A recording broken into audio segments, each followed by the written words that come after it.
บายดีท่านผู้ชม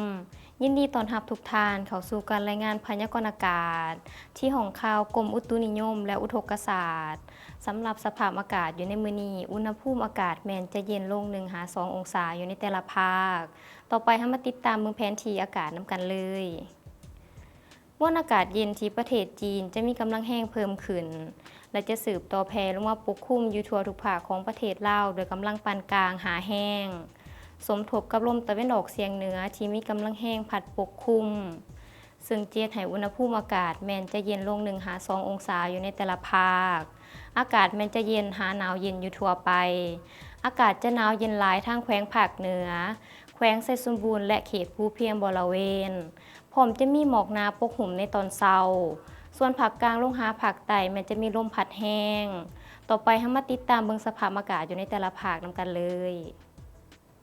ภาคเหนือด้านตะวันออกอากาศจะหนาวเย็นหาหนาวเย็นหลายพร้อมมีหมอกหนาปกคลุมอยู่ทั่วไป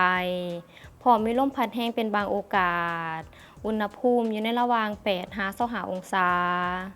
ภาคเหนือด้านตะวันตกอากาศหนาวเย็นหาหนาวเย็นหลายพร้อมมีหมอกหนาปกคลุมอยู่ทั่วไปและมีลมพัดแห้งเป็นบางโอกาสอุณหภูมิอยู่ในระหว่าง9-31องศาที่นครหลวงเวียงจันทร์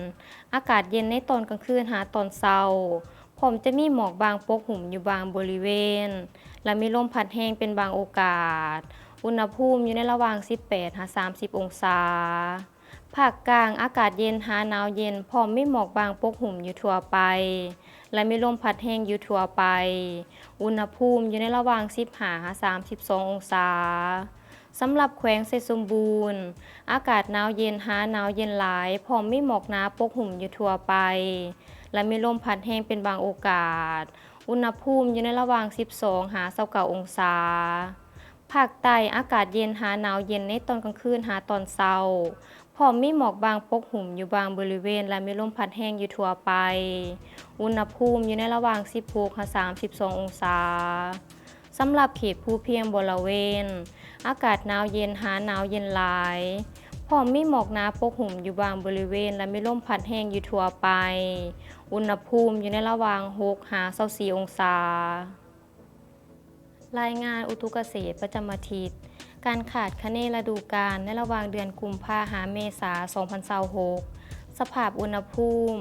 ภาคเหนือและภาคกลางไม่มีท่าเอียงสภาพอุณหภูมิมันเย็นกว่าปกติภาคใต้แขวงสารวัตรเซกองอัตตปือและจำปาสักแม้นมีท่าเอียงสภาพอุณหภูมิมันอยู่ในเกณฑ์ปกติสำหรับสภาพน้ำฝนภาคเหนือด้านตะวันออกแขวงหัวพันแม้นมีท่าเอียงสภาพน้ำฝนแม้นแห้งแล้งกว่าเกณฑ์ปกติความเสี่ยงอุตุเกษตรประจำเดือนกุมภาพันธ์2026ความเสี่ยงเกี่ยวกับแมงไหม้ภาคใต้แขวงหลวงน้ำท่าแม้นมีความเสี่ยงปานกลางความเสี่ยงเกี่ยวกับพยาธิพืชภาคเหนือแขวงหลวงพะบางแม้นมีความเสี่ยงปานกลางข้อมูลอุตุเกษตรประจำอาทิตย์สำหรับสาลีมันต้นและพืชผัก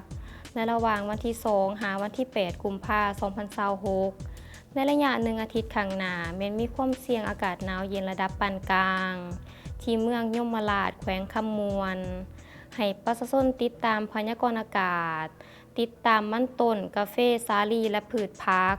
ใส่ปุ๋ยและฝุ่นคอกเพื่อความแข็งแรงของต้นสาลีและพืชผักนำใส่มาตรการที่เหมาะสมตามคำแนะนำจากแขนงเกษตรกรรมเพื่อลดพ้นความเสียหายของมันต้นสาลีและพืชผักท่านผู้ชมที่เคารพมาฮอดนี้การรายงานพยากรณ์อากาศก็ได้หมดเวลาลงแล้วท่านสามารถติดตามข่าวสารการพยากรณ์อากาศได้ที่ Facebook และ YouTube ที่ขึ้นด้านลุ่มนี้